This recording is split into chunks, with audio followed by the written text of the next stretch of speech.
Hello friends, welcome to my channel study for you. So guys, जैसा कि आज जो आपका एसएससी जीडी का 19 फरवरी के सेकंड शिफ्ट का एग्ज़ाम हो गया है दोस्तों, जिसका जो है मैं आपको बिल्कुल 100% एक्यूरेट आंसर के साथ जो है इस वीडियो में बताऊँगा। तो देख लेते हैं कि किस प्रकार के जो है आज आपके 19 फरवरी के सेकंड शिफ्ट के एग्ज़ाम में जो है प्रश्न पूछे गए हैं। उससे पहले एक बात और दोस्तों, कि जिन्होंने भी अगर चैनल को सब्सक्राइब नहीं किया है तो एसएससी जीडी एग्ज़ाम से रिलेटेड पल की अपडेट के लिए जो है चैनल को सब्सक्राइब ज़रूर कर दीजिएगा। और बगल में ही आपको एक बेल आइकन यानी घंटे का निशान भी दिख रहा होगा, तो आप उसे भी जो है ज़रूर प्रेस कर दीजिएगा। तो चलिए वीडियो को स्टार्ट करते हैं। तो आपका पहला क्वेश्चन आया था कि अरुणाचल प्रदेश में मोनपा जनजाति के द्वारा जो है कौन सा त्यौहार जो ये मनाया जाता है। तो देखिए, मैं आपको बता दूं कि अरुणाचल प्रदेश में मोनपा जनजाति के द्वारा जो है आपके लोसर त्यौहार, इसके अलावा तोगरिया और चोस्कर जैसे त्यौहार जो ये मनाए जाते हैं। तो ऑप्शन में आपका लोसर त्यौहार दिया गया था, तो लोसर त्यौहार आपका करेक्ट आंसर होगा। इसके अलावा मैं आपको बता दूं कि ये जो आपका लोसर त्यौहार है ना, ये आपके तिब्बती नववर्ष का जो है एक त्यौहार है, और इस त्यौहार को जो है ये आपके चंद्र सौर्य तिब्बती कैलेंडर के अनुसार फरवरी या मार्च के शुरुआत महीने में जो है इस त्यौहार को जो वो मनाया जाता है। तो ये पॉइंट भी आपको ध्यान में रखना है। नेक्स्ट क्वेश्चन आपका यहाँ पर था कि 2011 की जनगणना के अनुसार सबसे कम महिला साक्षरता दर जो है ये आपका किस राज्य का रहा था। तो देखिए, मैं आपको बता दूं कि 2011 की जनगणना के अनुसार सबसे कम महिला साक्षरता दर वाला जो राज्य है ना, ये आपका बिहार राज्य रहा था। बिहार राज्य का जो आपका लिटरेसी रेट है ना, ओवरऑल ये आपका 61.80% रहा था, जिसमें पुरुष साक्षरता दर की बात कर ले तो ये आपका 71.20% रहा था, और महिला साक्षरता दर जो है ना ये आपका 51.50% रहा था। तो बिहार आपका करेक्ट आंसर होगा। इसके अलावा अगर भारत की बात कर ले तो देखिए, भारत का जो लिटरेसी रेट है ना ये आपका 74.04% रहा था, जहां पर पुरुष साक्षरता दर जो है ये आपका 82.14% रहा था, और महिला साक्षरता दर की बात कर ले तो ये आपका 65.46% रहा था।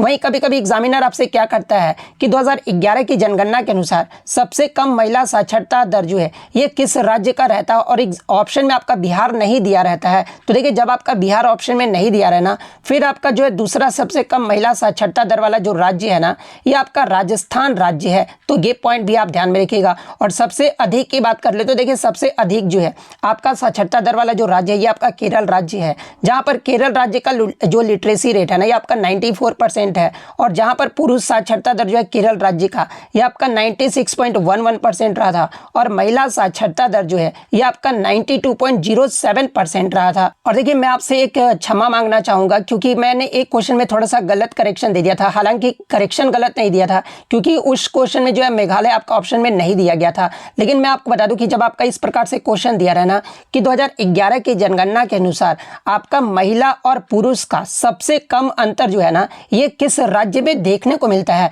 तो उसमें मैंने जो है केरल बताया था, क्योंकि बच्चे ने बताया कि केरल ही ऑप्शन में जो वो दिया गया था। तो देखिए, ऑप्शन के अकॉर्डिंग मैंने केरल बताया था। लेकिन मैं आपको बता दूं कि सबसे कम आपका पुरुष और महिला में साक्षरता दर में जो अंतर है ना, ये मैं आपको बता दूं कि मिजोरम राज्य में जो ये देखने को मिलता है। आप करेक्शन कर लीजिएगा, जब मिजोरम ऑप्शन में रहे, मिजोरम और केरल दोनों ऑप्शन में रहना, तो मिजोरम जो आपको सही करना होगा, क्योंकि आप यहाँ पे क्लियरली देख सकते हैं कि मिजोरम राज्य का जो आपका ओवरऑल लिटरेसी रेट है ना ये आपका 91.33% रहा था, जहां पर पुरुष साक्षरता दर जो है ये आपका 93.35% रहा था, और महिला साक्षरता दर जो है ये आपका 89.27% रहा था। तो देखिए, सबसे कम पुरुष और महिला अगर अंतर पूछा जाए सबसे कम किस राज्य का रहा था, तो ये आपका मिजोरम राज्य का रहा था। उसके बाद आपका केरल राज्य का रहा था, और केरल मैंने उस समय इसलिए बताया था क्योंकि केरल ही आपके ऑप्शन में जो वो दिया गया था, मिजोरम ऑप्शन में जो वो नहीं दिया गया था।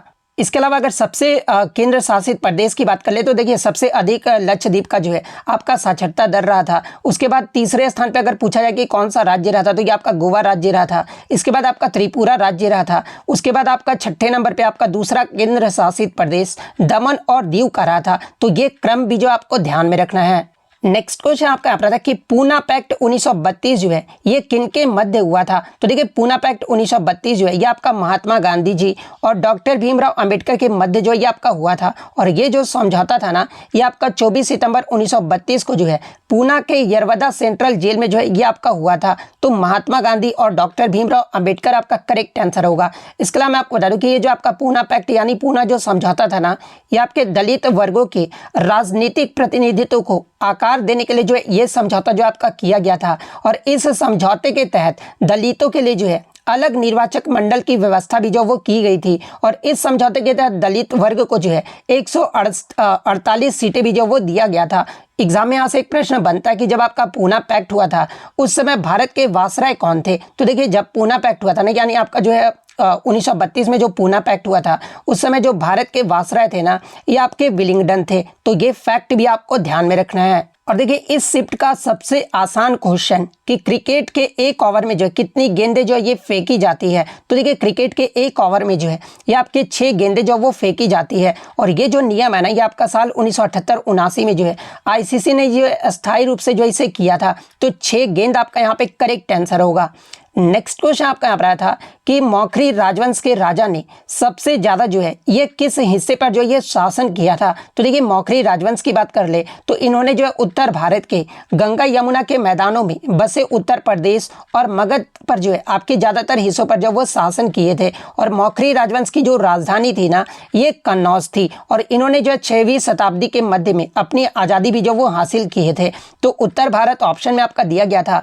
तो उत्तर भारत आपका यहाँ पे करेक्ट आंसर होगा। किसी बच्चे ने बताया कि ये प्रश्न पूछा गया था और किसी बच्चे ने बताया कि हर्षवर्धन का शासन से जो प्रश्न पूछा गया था। तो देखिए हर्षवर्धन के शासन की बात कर ले तो ये जो आपका सबसे पहले हर्षवर्धन की ही बात कर ले तो ये जो आपके पुष्यभूति राजवंश से जो ये आपके संबंधित हैं। और इस जो आपका पुष्यभूति राजवंश जो है ना इसकी स्थापना जो ये किसके द्वारा किया गया था। तो ये आपके 5वीं और 6वीं शताब्दी ईस्वी के शुरुआत में ही जो है ये आपका नरवर्धन के द्वारा जो है इस वंश की स्थापना जो वो किया गया था। और देखिए हर्षवर्धन का जो शासन क्षेत्र रहा था ना ये पंजाब से लेकर उत्तरी उड़ीसा और हिमालय से नर्मदा नदी के किनारे तक जो है ये फैला हुआ था। और इनका जो साम्राज्य है ये संपूर्ण सिंधु गंगा के मैदान को जो है ये आपका जो वो कवर करता है। इसके अलावा हर्षवर्धन जो है ये आपका 606 ईस्वी से 647 ईस्वी तक जो है ये कन्नौज पर जो वो शासन किए थे। तो देखिए इन दोनों में से आपका जो भी प्रश्न पूछा गया होगा मैंने जो आपको यहाँ पर बता दिया है।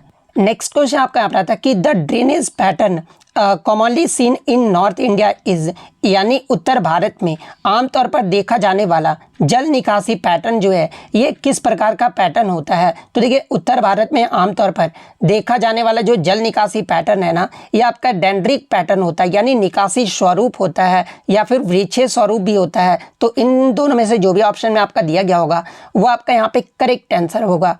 नेक्स्ट आपका क्वेश्चन यहाँ पर आया था कि हाल ही में जम्मू कश्मीर पुलिस के जो है विशेष महानिदेशक जो है ये किसे नियुक्त किया गया है। तो देखिए मैं आपको बता दूं कि हाल ही में जम्मू कश्मीर पुलिस के जो है महानिदेशक के रूप में ये आपके नलिन प्रभात को जो वो नियुक्त किया गया है। तो नलिन प्रभात आपका करेक्ट आंसर होगा।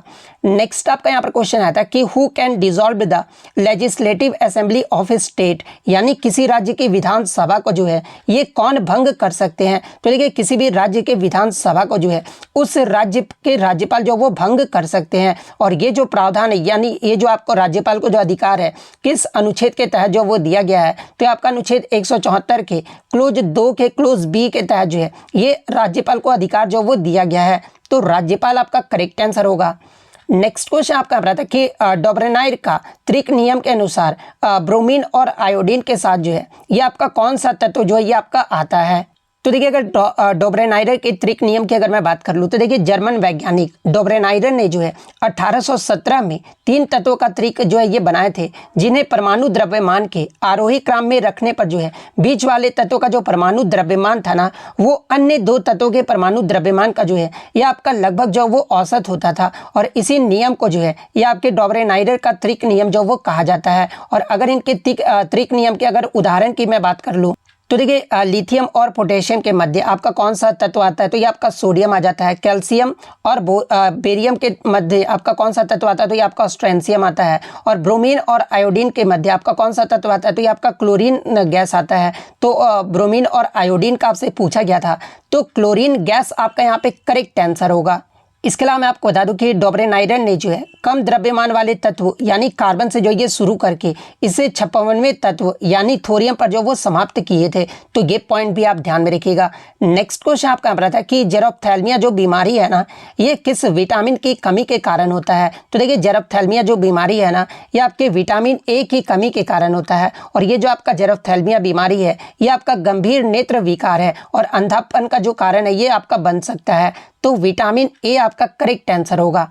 और ज़्यादातर जो ये आपका बीमारी जो ये आपको बच्चों में जो वो देखने को मिलता है। नेक्स्ट आपका क्वेश्चन यहाँ पर आया था कि 42वें संविधान संशोधन द्वारा भारत के संविधान में कितने मौलिक कर्तव्य जो वो जोड़े गए हैं। और कुछ बच्चों ने बताया कि 86वें संविधान संशोधन के तहत पूछा गया था। तो देखिए मैं आपको दोनों यहाँ पर बता देता हूँ, ठीक है। देखिए 42वें संविधान संशोधन जो कि आपका 1976 में हुआ था, और इस संशोधन के द्वारा जो है आपके टोटल 10 मौलिक कर्तव्य को जो वो आपका जोड़ा गया था। तो अगर 42वां संविधान संशोधन पूछा गया था तो 10 मौलिक कर्तव्य आपका करेक्ट आंसर होगा। और 86वां संविधान संशोधन अगर पूछा गया तो ये आपका 2002 में हुआ था, और इसके माध्यम से जो है आपका 11वां मौलिक कर्तव्य जो वो जोड़ा गया था। तो अगर 86वां पूछा गया होगा तो 11वां आपका करेक्ट आंसर होगा। अगर 42वें संविधान संशोधन पूछा गया होगा तो 10 आपका करेक्ट आंसर होगा। तो दोनों में से आपका जो भी पूछा गया होगा मैंने आपको जो वो बता दिया है। नेक्स्ट आपका यहाँ पर क्वेश्चन आया था कि 12वीं पंचवर्षीय योजना का जो है मुख्य उद्देश्य जो वो पूछा गया था।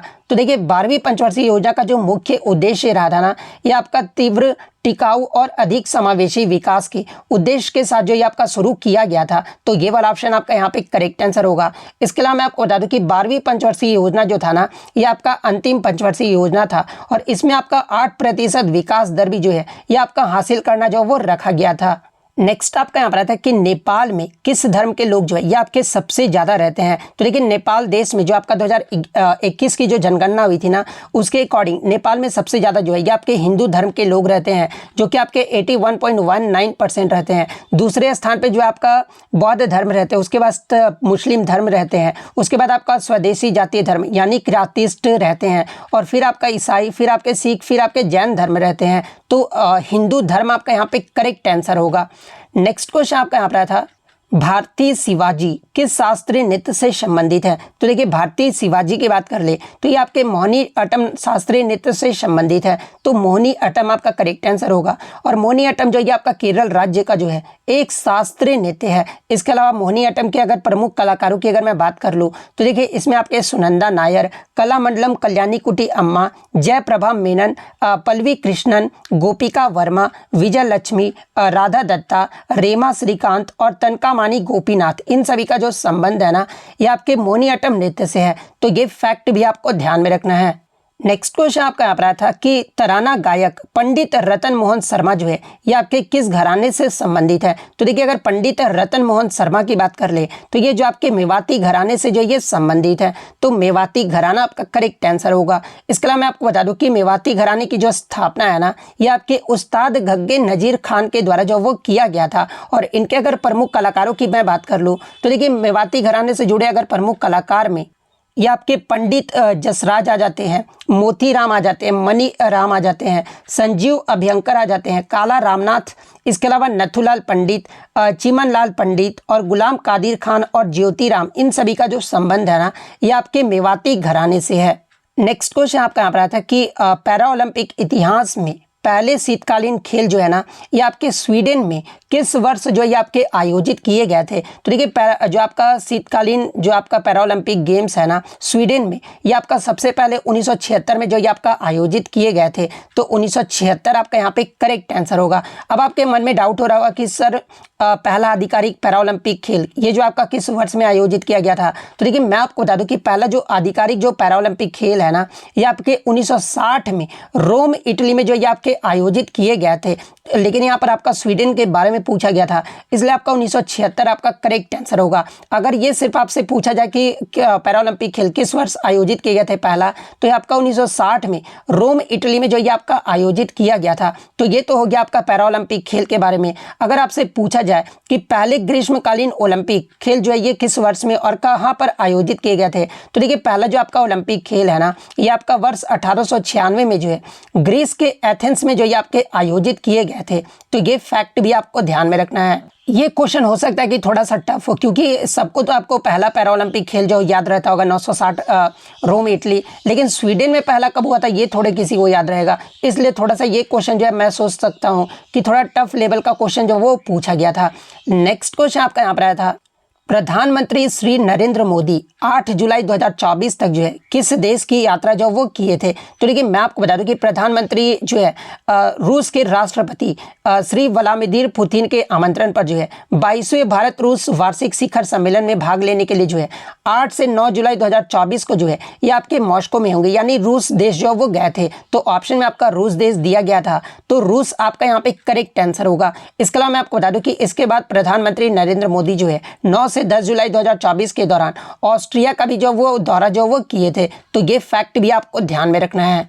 नेक्स्ट अगर हम लोग हिंदी की बात कर ले तो हिंदी में आपका यमुना का प्रवाची शब्द आया था। तो देखिए यमुना का जो प्रवाची शब्द था ना, ये कालिंदी होता है, तरनी होता है, इसके अलावा तरनी तनुजा, सूर्यजा, अज रवितन्या, जमुना, कृष्णा, रविसुता, कालगंगा, भानुजा और अर्कजा होता है। तो इनमें से आपका जो भी ऑप्शन में दिया गया होगा वो आपका यहाँ पे करेक्ट आंसर होगा। नेक्स्ट आपका यहाँ पर है कि ज्योत्ना शब्द का प्रवाची शब्द आया था। तो देखिए ज्योत्ना शब्द का जो प्रवाची शब्द होता है ना, ये आपका प्रकाश होता है, उजाला होता है, चांदनी होता है, चंद्रिका होता है, कौमुदी होता है, इसके अलावा चंद्र मरीचि होता है, जुन्हाई होता है और चंद्र प्रभा होता है। तो इनमें से आपका जो भी ऑप्शन में दिया गया होगा वो आपका करेक्ट आंसर होगा। नेक्स्ट आपका यहाँ पर है चिकना घड़ावना मुहावरे का अर्थ पूछा गया था।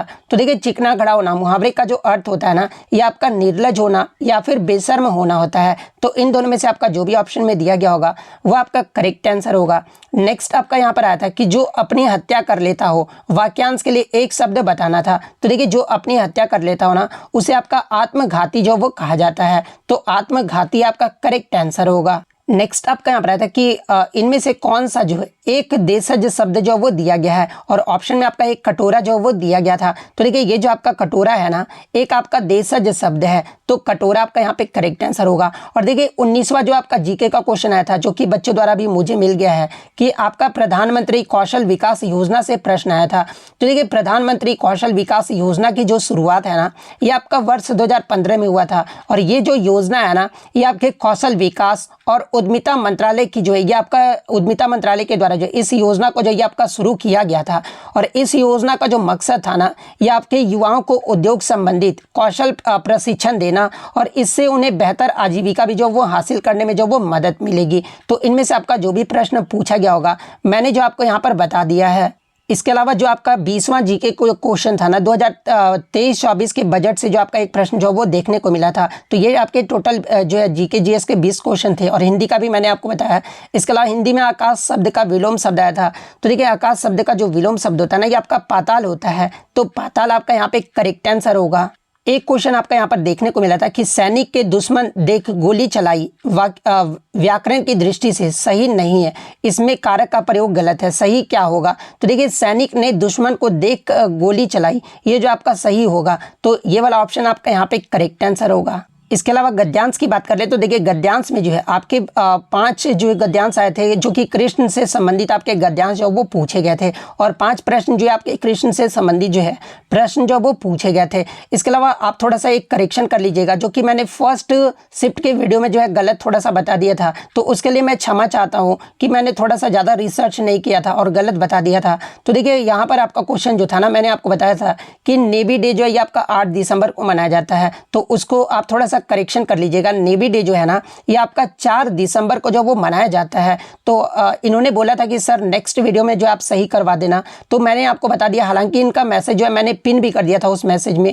इसके अलावा एयरफोर्स डे इन्होंने बताया कि 8 अक्टूबर को मनाया जाता है। आर्मी डे जो है 15 जनवरी को जो है, और कोस्ट गार्ड डे जो है ये आपका 1 फरवरी को जो है ये मनाया जाता है। तो आप थोड़ा सा करेक्शन कर लीजिएगा। नेवी डे जो है ना, ये आपका 4 दिसंबर को जो है ये आपका मनाया जाता है। वहीं अगर आप मैथ्स की क्वेश्चन की बात कर ले तो देखिए मैथ्स में जो है आपका एक सिंप्लीफिकेशन से प्रश्न आया था, जहां पर 16 प्लस 3 माइनस 3 इंटू 3 आपका दिया गया था। तो इसको जब सॉल्व कर रहे थे तो इनका 10 आ रहा था, तो 10 आपका यहाँ पे करेक्ट आंसर होगा। इसके अलावा इस प्रकार से मैथ्स के आप प्रश्न देख लीजिए कि किस प्रकार से मैथ के प्रश्न जो आप देखने को मिले थे। आप एग्जाम देकर आए तो आपको इजीली पता चल जाएगा कि किस प्रकार के मैथ के प्रश्न जो है वो पूछे गए थे, और आप घर पर भी जो है वो सॉल्व करके आंसर जो है वो चेक कर सकते हैं। मैं आपको सिर्फ क्वेश्चन जो है पूरा दिखा देता हूँ। अगर तेज़ी से निकल जाए तो आप पूरा वीडियो को पॉज करके भी जो है आप क्वेश्चन को जो वो जरूर देख लीजिएगा। तो इतने क्वेश्चन जो है आज मुझे बच्चों के द्वारा मिले हैं, जो कि आपके 100% रियल और ऑथेंटिक है। तो अगर वीडियो अच्छी लगी हो तो वीडियो को जो है लाइक ज़रूर कर दीजिएगा। और मैं आपको बता दूं कि मुझे शो ऑफ करने की ज़रूरत नहीं है, मेरे बच्चों पे मुझे ट्रस्ट है और बच्चों को भी मुझ पे ट्रस्ट है। इसलिए मैं कभी भी टेलीग्राम पे ये नहीं डालता हूँ कि 100% रियल एनालिसिस करवाता हूँ। ये सब शो ऑफ करने का मुझे शौक ही नहीं है, पहली बात तो, ठीक है। तो अगर रियल एनालिसिस चाहते हैं आप और बिल्कुल टोटल क्वेश्चन आप चाहते हैं तो चैनल को जो है सब्सक्राइब कर लीजिएगा। तो मिलते हैं नेक्स्ट वीडियो में, तब तक thank you, all the best.